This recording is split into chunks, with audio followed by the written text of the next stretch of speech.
Thank you today for joining me on Volley Talk with Brian Danielson here.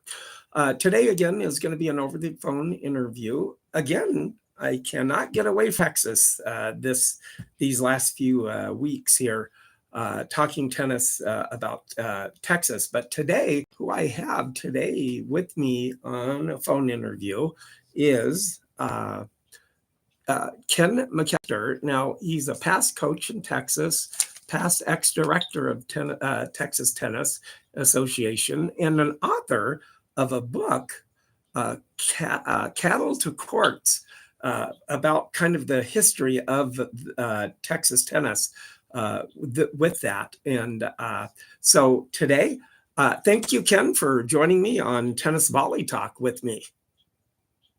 Pleased to be here. Well, any kind of opportunity to talk tennis with anything involving tennis, that's what us tennis nerds do, right? Yes, and you're talking to one. Well, of course. Oh my gosh, that sounds good. So anyway, are you from Texas, or did you grow up in Texas, or did you come from another state, were born in another state, and then kind of moved here to Texas with your parents at the time when you were growing up? Well, I am a born and raised Texan. Oh, there you go. Yeah, but we're actually from Joliet, which is not all that far from you. Mm-hmm.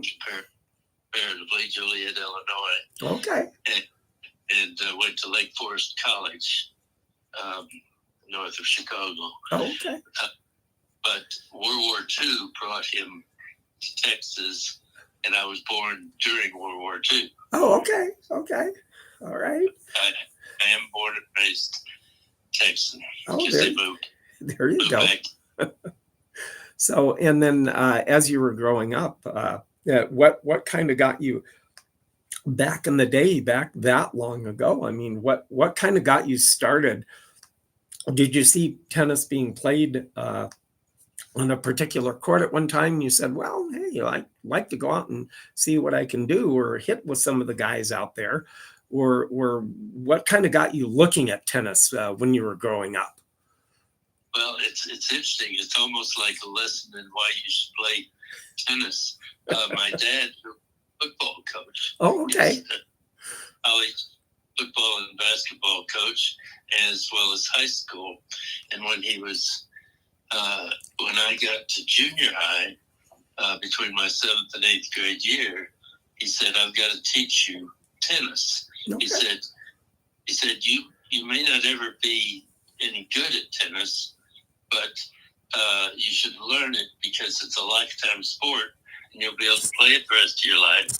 And it'll be a sport that if you get into business, you'll find that people in business play tennis or golf, which he also taught me.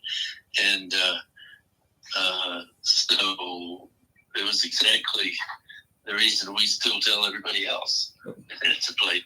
Oh, yeah, absolutely. It's really actually kind of a sport of a lifetime, really, as far as that goes, because I remember when I started, I kind of had a little later start at it, not like the kids nowadays that are starting at 6 and 7 years old. I started at about 13, 14 years old in junior high. And then it was just on a suggestion because I was staying home so much. My mom said, well, go find something to do. And I said, okay. Then me and a couple of friends of mine got into tennis. There was one little tennis court by the school. And once we discovered that, it was like out all day. And it was like morning, noon, and night, building our tennis game, hitting the ball back and forth and everything. And then years later down the line, my mom said, well, I don't ever see you anymore. Well, I'm out in the tennis court. I got to go play tennis. So that's how it hooked me in with playing with my friends and everything. And then I've just kind of developed my game over the years, which I have thoroughly enjoyed. I've been playing over 50 years now. And so I just thoroughly enjoyed the fact that I've been able to to acquire my game that I have now, even at my age. You're a little older than I am. I'm 69, but I still play singles out there too. I still go out and play singles with the young bucks, which is really still fun to do. Well, I do too. I still play singles. Oh, good for you. I don't know if you call a 75-year-old a young buck, though. Well, yeah, I call the 40-year-olds the young bucks, but I still get out and play those guys too. So, but yeah, it's so amazing though with that, because with the way when I grew up too, I grew up with the old guys on the tennis court during high school. Finally, and the high school had the 4 courts. But interesting thing behind that is that the high school had the 4 cement tennis courts there. And that's how I kind of looked at that. Yellow painted lines, white cement, and chain link fences for nets were what I grew up on. And the old guys at the court kind of took us young guys under their wing. And that was the best experience and the best group of guys that you could ever get around at that time for a young kid in high school at that time. And it was so wonderful to meet and have those lifelong tennis friends that I had through those years. Yeah, you were. That's always made a difference in the programs. Is if the adults play with the kids, they get turned on quicker, and I think we lose that fact. But I'm glad to hear you also had that experience. Oh, it was so wonderful. And then now today, because I'm not like in the Tennis Coaches Association, which I wish I was, because I love showing, but I now at this time, whoever I see out on the tennis court that are young guys that are hitting the ball, I literally love to show them what's going on and start how to hit the ball better and everything. An example of that, about a month ago, I saw a couple of young kids out there hitting the ball, and they were just holding the racket wrong. They were choked up on the racket. And one guy had his finger up on the racket handle, hitting the forehand. And I'm going, so I kind of brought him in and then started talking to him. And I showed him, hey, come down on that handle, hold the racket a little bit more over for a forehand. Come on the backhand, you just got to move it a little bit and then come through on the backhand. But I told them, and what I kind of believe with somebody that hits the ball good already, that is kind of consistent, what I kind of started showing them is start with the short game. Don't have to hit it hard, but you can make a game of it and start out in one service box and just get it back and forth. A gentle, easy game that'll build your consistency up. And then eventually you're going to be moving back. And then you'll find out that you're getting more consistent instead of just going out there and not knowing how to hit and going to the baseline and you hit 2 shots and then you shank one, and it's not fun for anybody. So I started them up short, and they were getting consistent. And then I was out at the court the other day or yesterday and came across one of those guys that I showed. And he said, oh, you're the guy that was showing us. Oh, I thank you so much, because you should see our game now.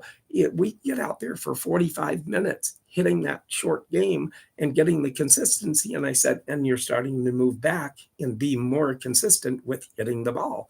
He goes, yeah. And he shook my hand and said, I thank you so much. So that just really made my day.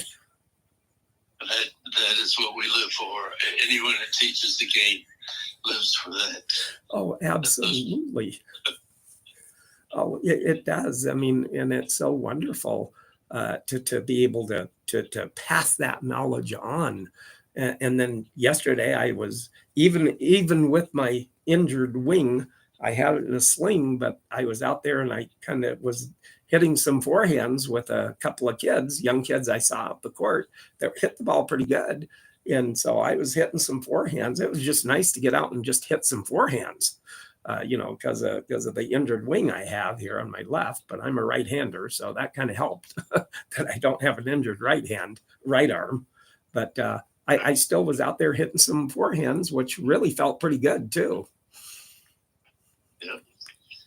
Very good. Yeah. So how did you, I mean, as far as as you were growing up and learning your tennis game, how did you get in with the being a director of tennis as far as Texas tennis or whatever? How did that happen for you? Or how did, was it just because you were at time a tennis teacher or a coach, or then you kind of fell into it, or you knew somebody, or? Well, that's very interesting that you ask it that way, because after my dad showed me how to play tennis, and the only time I played was when the season rolled around. Oh, sure, yeah. Those, because my love was basketball. Oh, I see. And so I went on, and I went to college, and I was also regional. I was number one in my high school golf team. Went to college. The school I went to dropped their golf program as I arrived, and I was a little short for college basketball. Even though I was 6 foot tall, it was college, and so there was a tryout for tennis. Okay. I went and tried out for the college team and made the team, and somehow it was a walk-on team, no scholarships. Okay. But somehow I won conference my freshman year and number 3 singles in the conference. Oh, man. And it kind of, well, I guess I'm not so bad at this. Oh, maybe I'll, but I still went through college, played on my college tennis teams, but I really was more in still pursuing the basketball thing. But I happened to interview at a high school that had been looking for someone who just knew how to keep score to hire for a tennis coach. And there was a little town called Snyder, Texas. Okay. And so I went there, and suddenly, for the rest of my career, over 50 years, I taught, coached, and even administrator in tennis, as you pointed out. Oh, man. So, as if I was being guided. Oh, sure. By some kind of force to go that way, in that direction, to do that. Well, so that's how I got into that, and then I just got involved. I've always been interested in history, and so I sort of paid attention to the people that had been there before me, and went to them for advice on how to do all this right. And I think I was very fortunate to get the right people that knew what they were talking about. And as you mentioned, the book Cattle to Courts, that's a lot of why I wrote that, is to honor those people that will take the time to show you something, explain something, give their experience and everything, help determine your own direction. Oh, absolutely. And then being an author of a book and having the rich history from that, because I actually ordered your book, and I'm going to read it when it gets here too. So I ordered it last night. So I'll once I finish it, I'll give you a text on that one and let you know. But still, it was kind of had a little synopsis of it, that the rich history of how tennis really started in Texas in the early 1800s or late 1800s. Yeah, it was pretty amazing. It was less than 20 years after it was invented in England, Mm-hmm. that it got to Texas, which is the reason why the title is Cattle to Courts. Yeah. The cattle that came to Texas, and all were from the owners were from the East Coast and Mm-hmm. all that. So somehow they brought it on out to Texas, and it caught on pretty quickly. People were playing, young men were playing tennis tournaments, and you notice I said men, Mm-hmm. in the late 1800s that we know of, like around 1888. Okay, sure. There were people playing, and that's pretty good when it came across the ocean and transportation wasn't what it is. Oh gosh, yeah. I mean, you didn't have you had the horse, like still the horse and buggy almost, and not until early 1900s that you had the Ford and the cars that were coming out at the time. Yeah, that's 20 years later. Yeah. So it's pretty interesting, because they went by train. Now the train, that's what made the difference. Oh, sure. They could travel between some of the cities in Texas and play each other. It wasn't like they were isolated out in the desert of West Texas or anything either. Oh, sure. Now, when the courts were made back then, were they made of like the white cement, and that's how they did make them, or were some of them actually some ingenuity and made of clay back then, courts, or not? They were literally Dirt courts, really?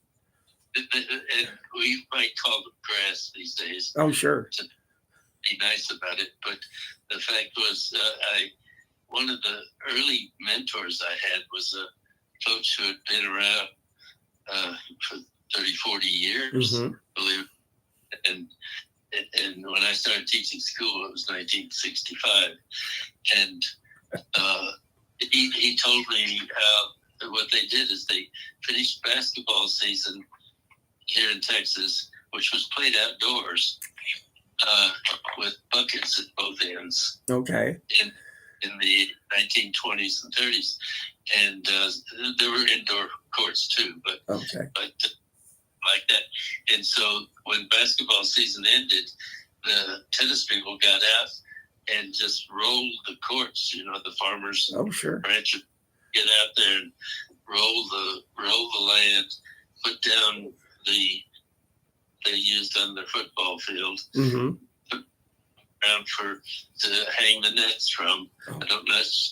Probably just used like you were talking about, the cyclone fence type stuff. Yeah. The cyclone fence just for the net. What the heck?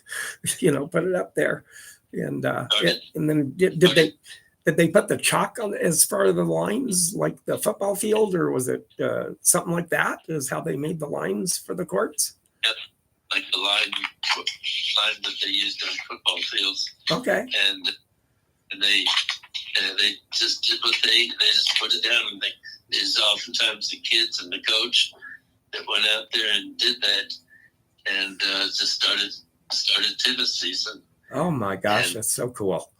That was explained to me, and that was in the early 1900s that they were doing all.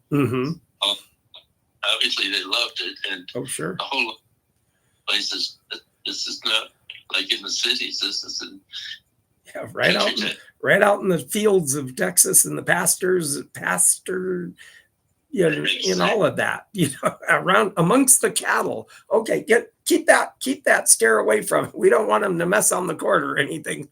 Right.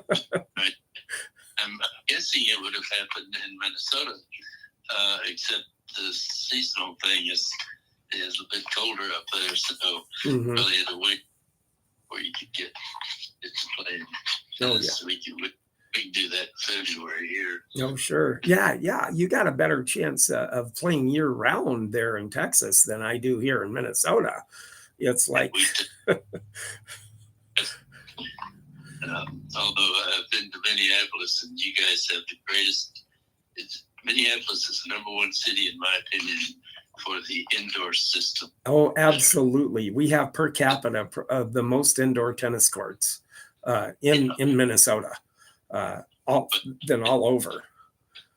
I would say, yeah, and I've been pretty much all over the country, and that's my favorite. Is the indoor court system. Oh, sure. And have you been to the University of Minnesota at the new courts at the Baseline Center at all? I played there. Oh, you did? Oh, cool.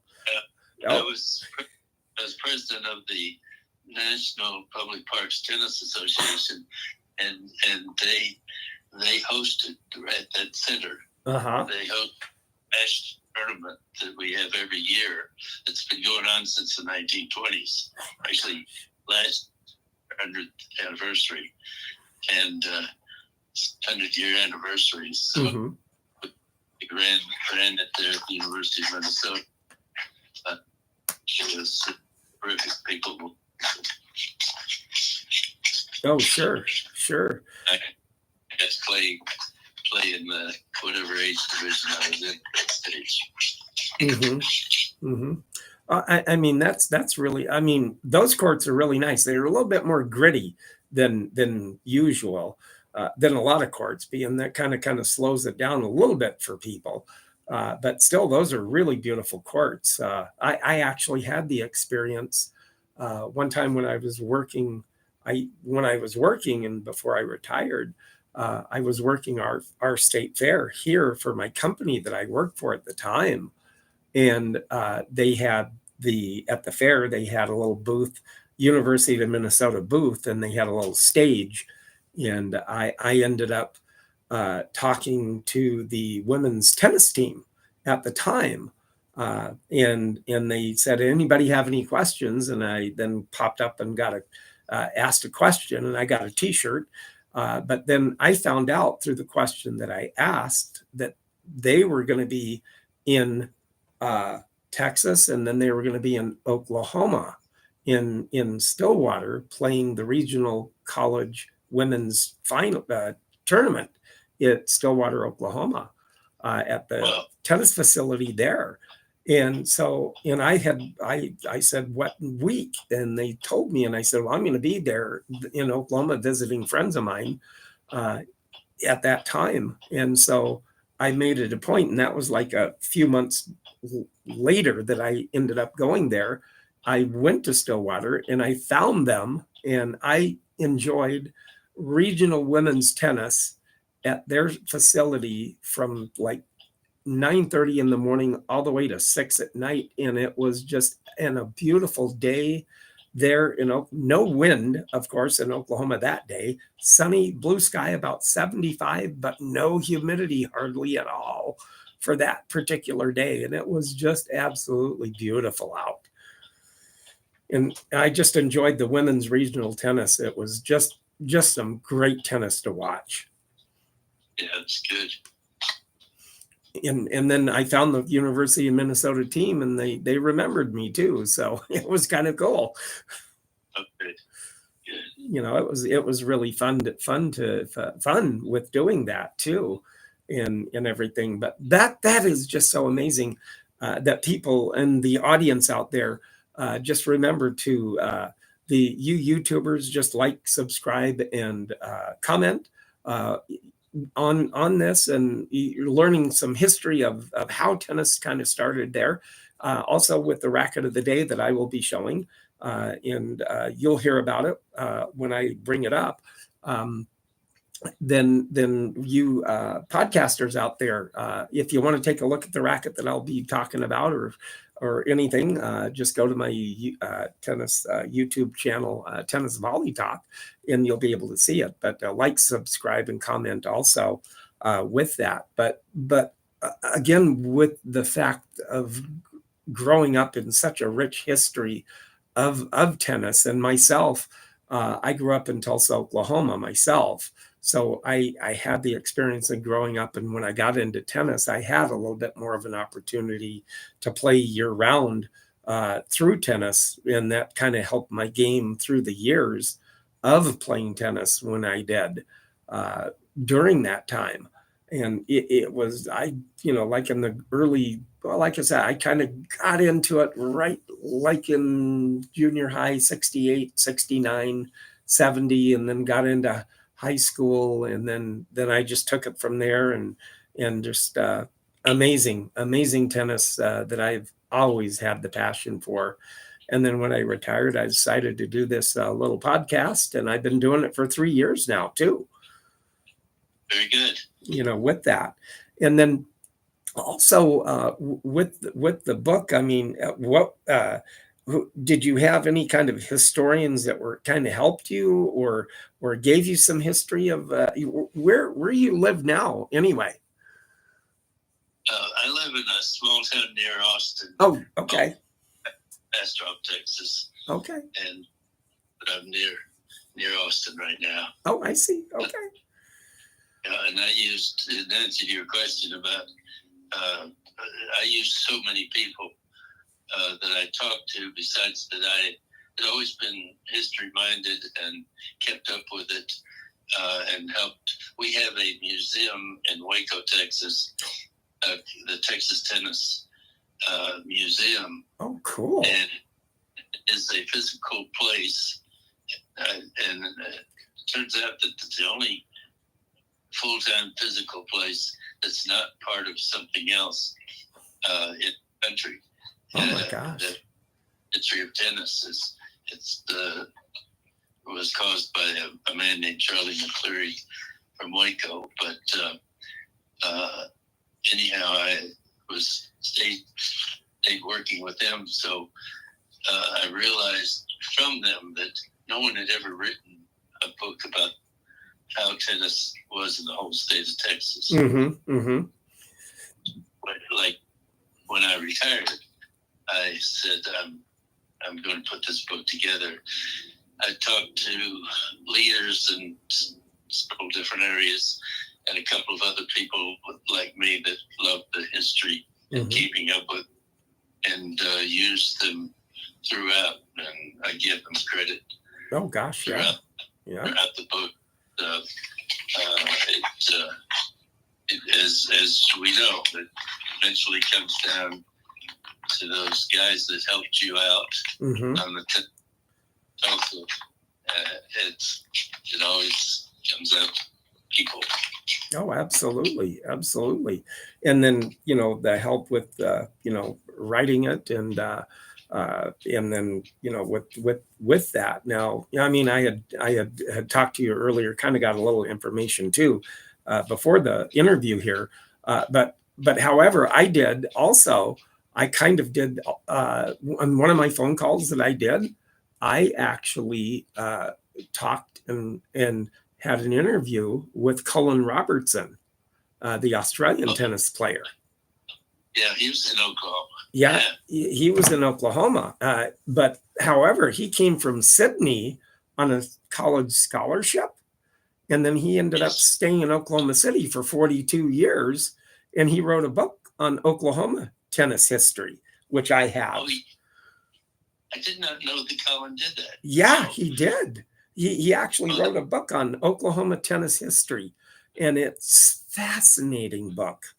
And he sent it to me, and it was just a great read in the history and rich history of that. And he even mentioned something about where I lived in Tulsa, where they had the Bank of Oklahoma tennis tournament, that I was able to see Connors and Dick Stockton and the Gullickson twins and the women play and the men play, and Roscoe Tanner and those guys I got to see play in tennis up close in a little personal 3,000 seat arena, and you're just like right there on the court, really close. And it's such a wonderful way to watch tennis. And I've seen Connors several times and taken pictures of Connors. Eddie Dibbs, one of them too, back in the day. Before he retired, was playing, and it's such a wonderful tournament to see. and interviewed the Jack Timer, which was the tournament director that got it going. And I interviewed him one time. So what wonderful times I've had talking to people about tennis and experiencing that aspect of it. That's great. That's great. Eddie and I did a clinic together in Houston one time. I was so honored to just be on the court with it. Just did a clinic for a bunch of tennis players there, and it was quite good. Oh, absolutely. And Cullen Robertson was kind of known in Oklahoma, and whenever they had the exhibitions that came through. So I've had the opportunity to see Newcomb and Laver and Borg and Dallas when he played Vilas in the WCT final in 76 is when he played Vilas. And later on, I have a picture of Vilas, and he had an exhibition in Tulsa, and I managed to bring the picture.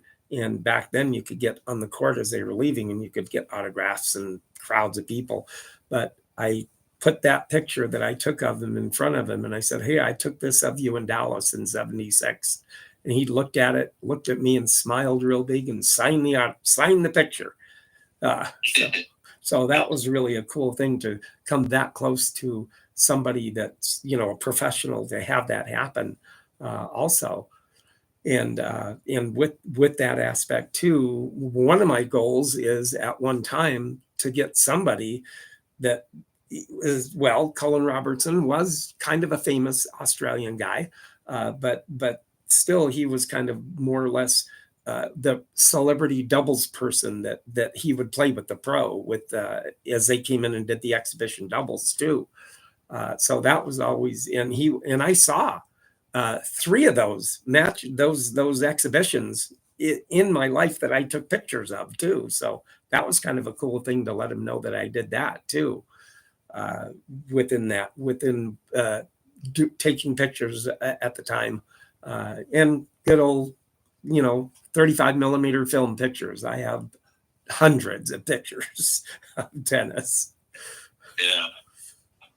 And even have a picture of Bobby Riggs back after he had played Billie Jean, and he came through Tulsa with World Team Tennis. And so I got a picture of Bobby Riggs looking at my camera, old black and white of Bobby Riggs. So I've had the opportunity. Yeah, that does work. I guess I have connections with Bobby. Oh, you do? Oh, yeah, quite a bit. I ran after the Billie Jean King Bobby Riggs match in Houston, which I was the linesman in. Bobby came back to Houston, and at Rice University, I ran an event where Bobby took on all comers to raise money for March of Dimes. Oh, cool! That must have been so cool. And each person who played had to pay $1,000. Well, there you go. So he played a bunch of people for $1,000 each. Oh my! I ran that event with Bobby. He's first class guy. Oh, I'm sure. And Billie Jean will tell you that she has always liked him. Oh, sure. Right at first. Oh yeah, and all that was a big hype as far as the battle of the sexes and all that. But deep down, they liked each other.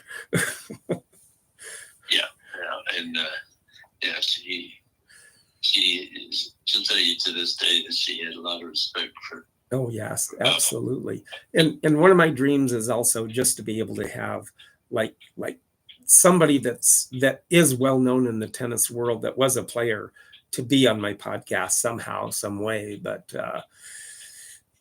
hopefully that would happen.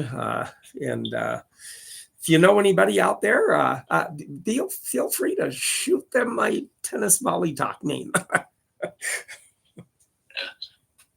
You probably have some connections through some of the pros up there in Minneapolis.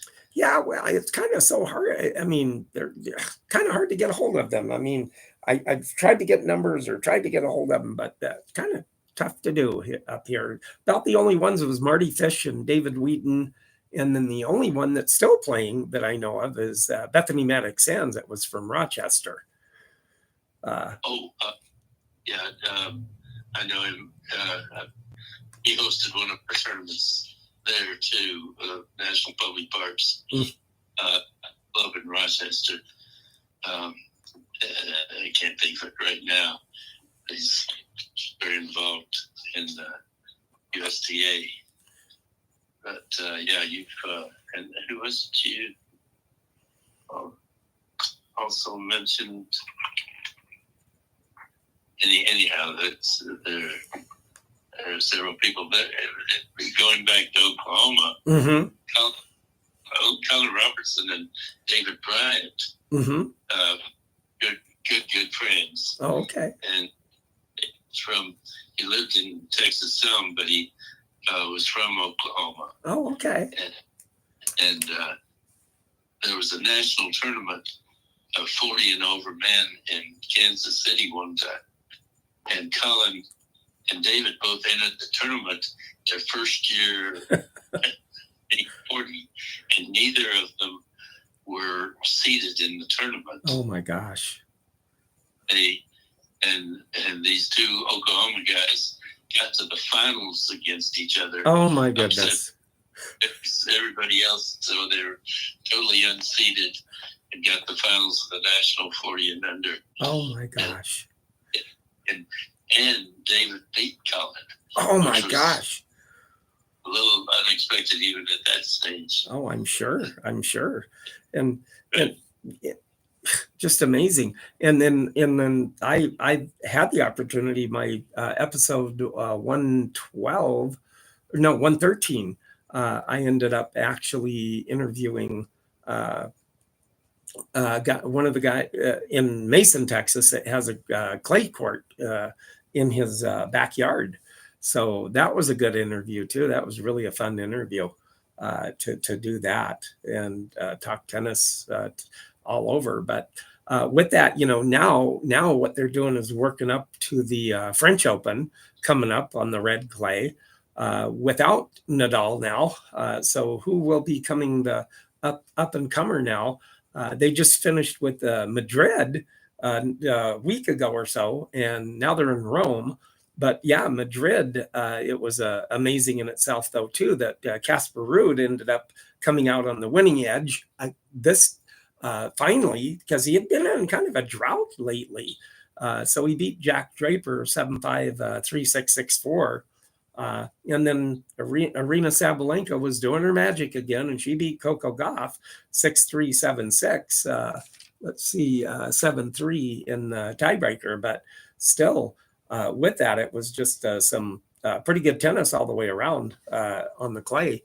Now they're in Rome, and I think Rome is the last stop before the French Open starts, I believe. So. Yeah. There's been some good tennis being played in Rome too that I've been watching, and it's been really fun to watch. But here today, what I have, and now for everybody, the YouTubers out there, I'm going to racket of the day here, and actually the racket of the day here is actually an AJ Spalding racket. It's a fiber wood racket. It's Spalding. It's for championship play, actually, and it has the gut strings in it. Probably cow gut is what it is, and so that's what it is. But it's still a very sturdy racket. It's probably early. Well, this has the strings that go across the top and the bottom of the regular strings that were kind of like the string savers back in the day. They have the little knots and smooth part of it on the little strings at the top and bottom. So that's and those rackets are right around about the late 40s, early 50s in that era. and stuff. So, but it's an A.G. Spalding racket. And then, Spalding was actually founded in 1876 by A.G. Spalding. Albert Spalding is what it was. And then basically it was, they imported tennis rackets from as early as 1878 from the UK and Europe. As far as that goes, with importing rackets, they were known to be importing them as early as that time, from that time. And also in the 1905, Spalding patented a specific tennis racket designs, is whenever they had that specific design with that. So, if you want to take a look at it, for you podcasters out there, be sure and like, subscribe, and comment for this racket of the day that I'm showing right now, with you too. And so you'll be able to see what I'm showing whenever you take a look at the podcast that we're doing here. When you go back and look at my podcast here, but also Spalding does sponsor people, like they do players and everything like that. But actually, this racket is dedicated and sponsored by, and they sponsored Mercer Beasley back in the day. Which he was born in 1882 until 1965 in July.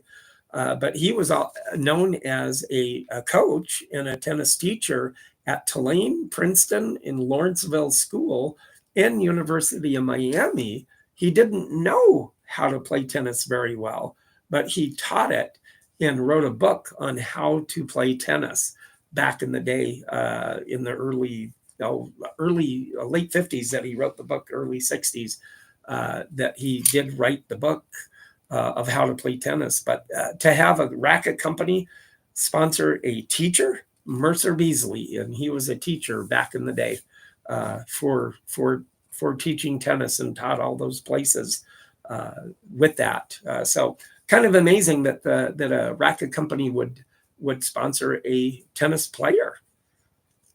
No, not a tennis player, but a teacher. So there's a Mercer Beasley sponsor racket that they sponsored Mercer Beasley with. Still is a very sturdy racket.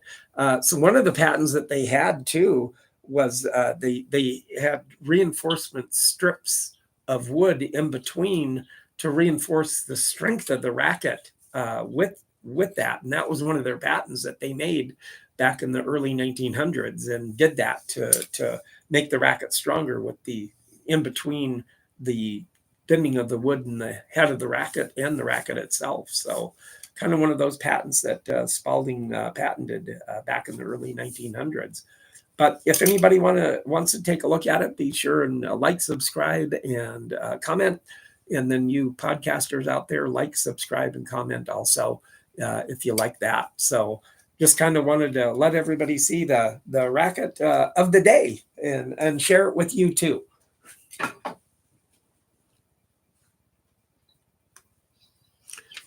And that was the racket of the day. So with that, it's always just nice. And I have a collection. One of my oldest rackets is March 8th, 1908. So and I've collected them over the years. So I like showing that racket of the day and letting people know the history of it too. Yeah, that's interesting. So, and then, with that, it's always been such a fun time to be able to talk to people like you, and having the rich history of tennis, and being able to talk tennis with that too, as far as how you grew up playing and where it got into your blood, and then got into my blood back in the day, and then coming kind of full circle, and having people that you show how to hit the ball come back up to you and go, "Thank you very much for showing us how to hit the ball better." It really does help. Like I had yesterday. Very good. But with that, I so appreciate your time taking with me, talking to me today with this on my Tennis Volley Talk podcast. And it'll be dropping like within like the next day, so you can take a look at it. It's episode 115 was our episode here, so you can take a look at it and then go over it and see what you think. And then if you happen to have anybody out there that could would like to be on the tennis podcast, let them know about it. Okay, Brian, I appreciate it. I enjoyed that very much. All right. Well, I so appreciate it very much, and you have a great day out there. Okay. Thanks, Brian. All right. Thank you so much.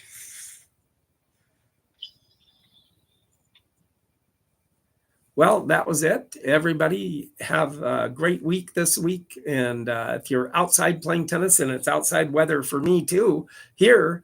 So thank you very much, and have a great week out there. Everybody enjoy the week, and talk to you next week. Have a good week.